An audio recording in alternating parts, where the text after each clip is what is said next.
Perkenalkan, kami dari kelompok 4 akan mempresentasikan proyek kami mengenai web sistem informasi akuntansi dengan UMKM kami Desa T.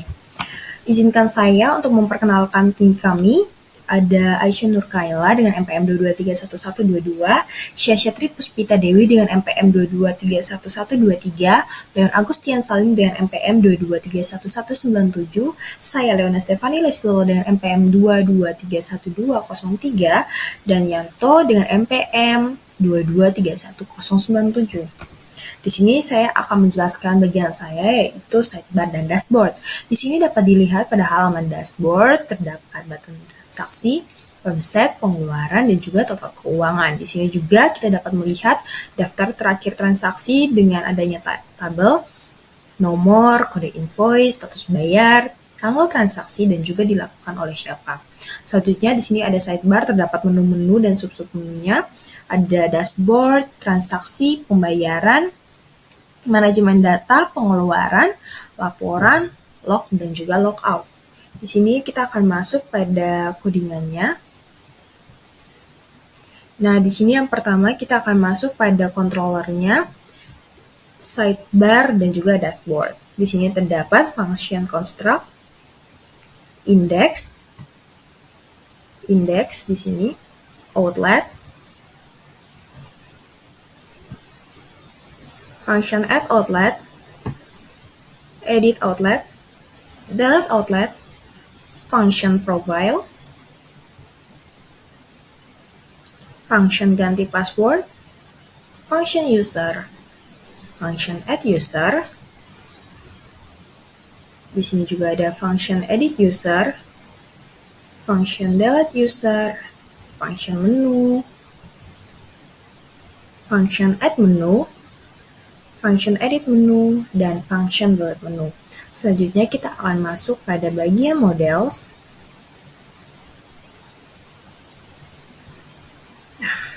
Di sini function yang digunakan pada models adalah function check login. Di sini ada function data user juga. Kita akan masuk pada bagian view-nya dashboard. Di sini kita akan masuk pada view-nya dashboard.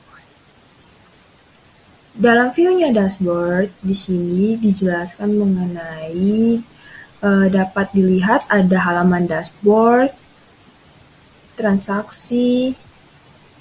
Di sini juga ada bagian tabel yang tadi saya sudah jelaskan pada PPT. Ada tabel daftar terakhir transaksi yang dapat kita lihat. Di sini kita buat tabel juga. Ada nomor, kode invoice, status bayar, tanggal transaksi, dan dilakukan oleh siapa. Selanjutnya di sini kita akan masuk pada sidebar. Nah, di sidebar ini terdapat bagian-bagian menu yang ada pada dashboard. Nah, di tampilan dashboard juga kan kelihatan tentang sidebar-nya. Nah, ini bagian sidebar-nya sendiri. Di sini ada transaksi, pembayaran. Di sini juga terdapat sub-sub menunya. Misalnya, ada outlet, user di sini juga, dan juga ada menu. Nah, kita akan masuk pada contoh sub-sub menunya. Di sini ada laporan. Nah, sub menunya tuh laporan pengeluaran. Ya. Di sini juga yang terakhir kita tutup dengan page content. Di sini ada navigasi barnya. Bisa dilihat mengenai navbar, itu terdapat pada konten yang kita buat juga. Oke, saya akan menjelaskan bagian transaksi page dan pembayaran page. Nah, bisa kita lihat di sini ada UI kami, di sini ada tables yang menunjukkan datanya, kemudian di sini ada button tambah pesanan untuk menambahkan pesanannya. Nah, di sini kami bisa tinggal masukkan datanya. Kemudian jika ingin menambahkan lebih dari satu jenis, kami bisa menambahkan satu lagi di sini. Nah, keterangannya. Kemudian bisa disimpan atau dibatal. Di sini kita sudah mempunyai satu data, jadi kita batalkan saja. Nah, di sini kita bisa mengubahnya juga. Misalnya jadi 2, nama pesanan jadi 1. Itu masih jenis. Nah, kemudian kami bisa disimpan. Nah, setelah ditambahkan, kemudian di sini ada status bayarnya. Kemudian, bisa kita lihat di sini, di dalam controller transaksi. Di sini ada add transaksi, edit transaksi, kemudian ada delete transaksi. Ini semua digunakan di dalam UI tadi, dalam button-button tadi. Kemudian, bisa kita lihat di sini, di modelsnya, di sini ada edit, di sini ada add transaksi, kemudian di sini ada delete transaksi. Nah, kemudian kita bisa lihat langsung di view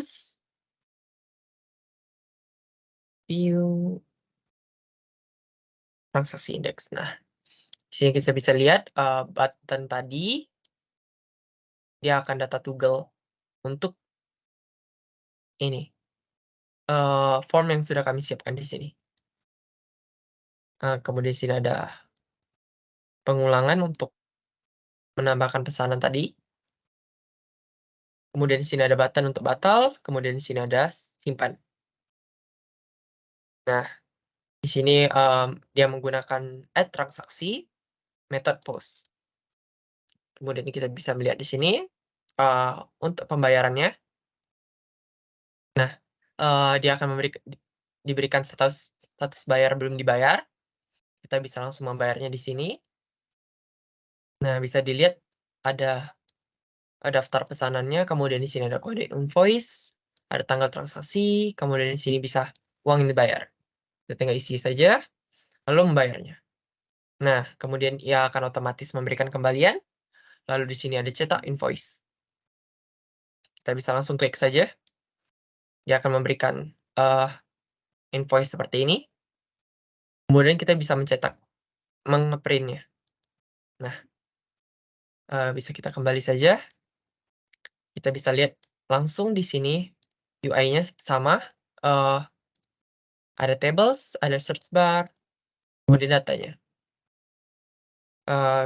Kita langsung saja ke pembayaran. Nah, di sini adalah controller-nya, bisa dilihat. Lalu di sini kita bisa lihat models-models yang dipakai di dalam pembayaran. Nah, bisa dilihat di sini ada total harga akhir, ada bayar, kemudian di sini ada get all pembayaran yang digunakan dalam tables, kemudian di sini ada get yang digunakan di dalam search bar. Nah, lalu kita langsung ke views-nya saja.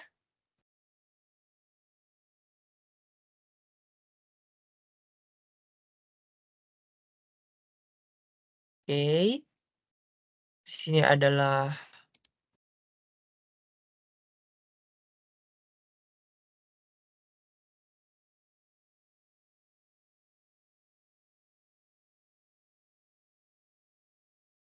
oke. Oh, ini adalah form yang tadi, form pembayaran yang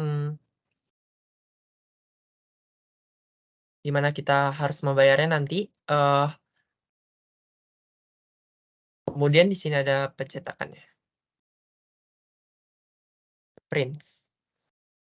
Dia mengarahkan ke prints pembayaran. Bisa dilihat di sini untuk pembayaran.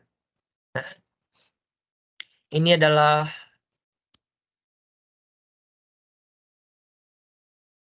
bentuk HTML dari ini, invoice ini. Kemudian kita bisa lihat di sini pembayaran, untuk prints controller-nya, bisa lihat di sini.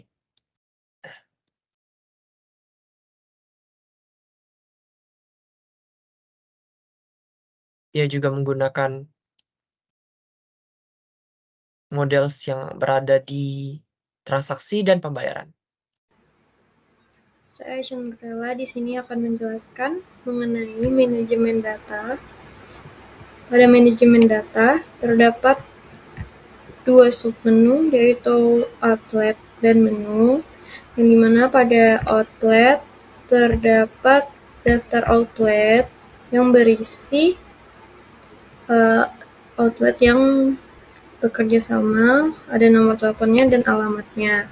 Lalu yang bisa menambahkan nanti ada fitur add, update, delete itu adalah administratornya.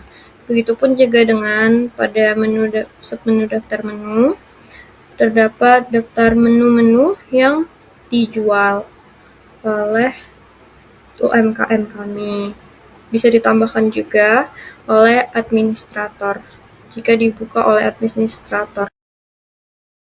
Lalu untuk codingannya pada manajemen outlet, pada bagian modelsnya terdapat fungsi get all outlet. Ini untuk mendapatkan semua data outlet. Lalu terdapat fungsi get outlet by ID,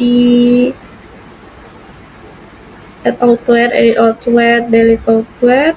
Ini untuk manipulasi data outlet. Lalu terdapat fungsi cek jabatan. Ini untuk memastikan hanya administrator yang dapat melakukan operasi tertentu. Itu yang untuk edit, delete, update itu hanya administrator melalui fungsi ini. Lalu pada view-nya, pada bagian view ini ya seperti tadi terdapat fungsi outlet, add outlet, edit outlet, dan delete outlet digunakan untuk menampilkan halaman, menambah, mengubah, dan menghapus outlet. Nah, ini tampilannya. Nah, lalu pada manajemen data menu, pada bagian modelnya kurang lebih sama ya. Terdapat get all menu by outlet user login. Nah, ini untuk mendapatkan menu berdasarkan outlet pengguna. Lalu terdapat fungsi get menu by ID, add menu, edit menu, dan delete menu untuk manipulasi data menu. Nah, pada bagian view-nya, nah ini ya kurang lebih sama. Terdapat fungsi menu, edit menu, dan delete menu. Digunakan untuk menampilkan halaman, menambah, mengubah, dan menghapus data. Nah, ini tampilannya. Oke, saya akan menjelaskan page pengeluaran. Nah, di sini adalah UI pengeluaran. Di sini ada button tambah, di sini ada button ubah, dan di sini ada datanya. Nah, kemudian kita bisa menambahkan data dengan ini. Lalu sama seperti yang tadi di transaksi, dia menggunakan metode post. Dan ini menyimpannya. Oke, lalu di sini bisa mengubah datanya. Lalu kita akan lihat di sini ada add pengeluaran dan edit pengeluaran. Nah, di sini ada get pengeluaran untuk search bar-nya. Kemudian kita bisa lihat model saya di sini.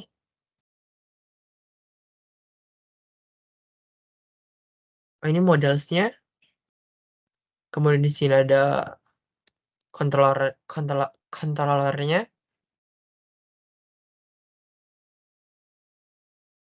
Kemudian di sini ada page-nya. Nah, ini adalah form-nya, kemudian ini adalah looping-nya. Lalu kita akan masuk ke log. Di log ini kita bisa melihat log biasa. Lalu di sini ada log pengeluaran. Nah, di sini bisa dilihat bahwa log-log ini bekerja dengan baik. Kita bisa lihat di sini log PHP. Nah, dia akan mengambil data.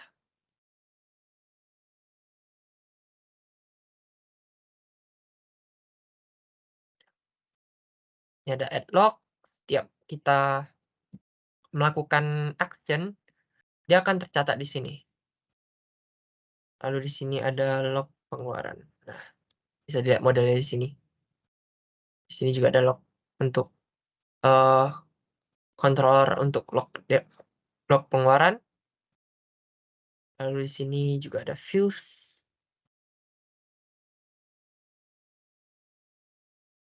Untuk log.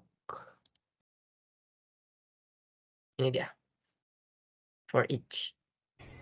Halo, perkenalkan, nama saya Syesha Puspita Dewi. Pada video ini saya akan menjelaskan pada bagian submenu laporan dan akunting, di mana di sini saya akan menjelaskan dulu menu laporan. Nah, pada menu laporan di sini ada dua submenunya, yaitu laporan penjualan dan laporan pengeluaran. Nah, ini adalah tampilan utama dari laporan penjualan, di mana di sini kita bisa lihat, kita bisa ngepick dari tanggal sekian sampai tanggal sekian, lalu kita filter. Di sini kita juga bisa memilih data yang status bayarnya itu apa. Di sini saya ngepick untuk status bayar sudah dibayar, lalu setelah kita filter ada muncul data yang memiliki status bayar sudah dibayar dan berada di tanggal yang tadi kita pick, itu tanggal 28. Lalu setelah kita filter, di sini muncul button print untuk kita ngeprint si data yang udah kita pick, dimana ini adalah tampilan preview data sebelum dicetak, dan ini view data yang siap dicetak, dimana di sini format file datanya yaitu PDF. Lanjut kita ke laporan pengeluaran.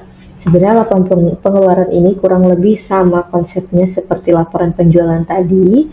Kita juga ngepick dari tanggal sekian sampai tanggal sekian, lalu kita filter dan muncullah data yang telah difilter. Dan di sini ada button print, di mana button print ini akan menampilkan preview data yang siap dicetak, dan ini data yang siap dicetak. Yang ini tadi tampilan preview data. Lalu untuk menu akunting, di sini ada dua submenu juga, yaitu data akun dan jurnal umum, di mana pada submenu data akun di sini kita bisa lihat laman utamanya ada tabel untuk menampilkan data, ada juga button form, di mana di sini kita bisa menambahkan nama referensi dan juga nomor referensinya. Berikut saya akan menunjukkan function yang ada pada laporan dan akunting. Ini merupakan tampilan view pada laporan penjualan. Ini fungsi untuk kita ngepick tanggal tadi. Lalu di sini struktur untuk si tabelnya, dan ini untuk yang pengeluaran pada file view-nya. Sama seperti penjualan tadi, ada fungsi untuk ngepick tanggal, dan di sini ada kode untuk struktur tabelnya. Lalu ini controller pada laporan penjualan, dan ini controller pada laporan pengeluaran. Nah, untuk di menu akunting tadi kan ada data akun dan jurnal. Nah, pada data akun kita bisa lihat ini controllernya seperti ini, di load view akun index, yang mana ini view untuk menu data akun seperti ini. Ini struktur yang ada di dalam modal, di dalam form kita bisa lihat tadi di PPT. Lalu ini struktur tabelnya. Lalu pada model data akun seperti ini, kita bisa lihat ini function-function yang kita gunakan pada menu data akun. Lalu pada jurnal kita bisa lihat controllernya strukturnya seperti ini. Dia ngeload view jurnal index.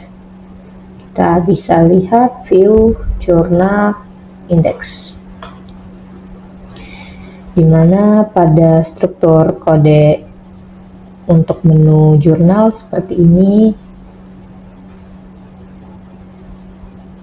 Ini struktur untuk data pada table.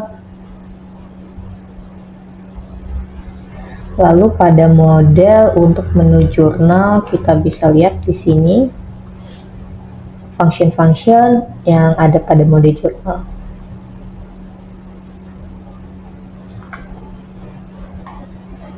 Selanjutnya adalah tombol login dan logout. Berikut adalah desain dari halaman login kami. Kemudian kita tinggal memasukkan nama username dan password. Kemudian kita tekan login. Kemudian maka akan muncul di halaman utama. Kita masukkan nama, password, kemudian kita login. Maka akan muncul di halaman utama. Nah, di sini ada tombol logout. Kita pencet. Di sini ada peringatan apakah user ingin keluar dari aplikasi, kemudian kita tinggal memencet logout. Maka akan kembali ke halaman login. Berikut adalah codingan dari login dan logout. Function dari login ini, if this session user data add user, ini adalah untuk memastikan ID user dan password. Kemudian di sini ada username, this input post username true, password this input post password true. Ini untuk mengambil nama username dan nama password. Kemudian check this db get where, ini untuk mengambil data nama dan passwordnya di database. Kemudian dicek apakah passwordnya sesuai. Kalau tidak sesuai, maka akan muncul password yang Anda masukkan salah dan sama dengan jika username-nya salah. Maka akan muncul, jika username-nya salah, maka akan muncul username yang Anda masukkan salah. Kemudian di sini ada function logout. Kemudian ada session destroy. Session destroy ini adalah untuk menghapus kegiatan yang ada. Jadi ini untuk menghapus, kemudian redirect out ini untuk kembali ke halaman awalnya itu di halaman login.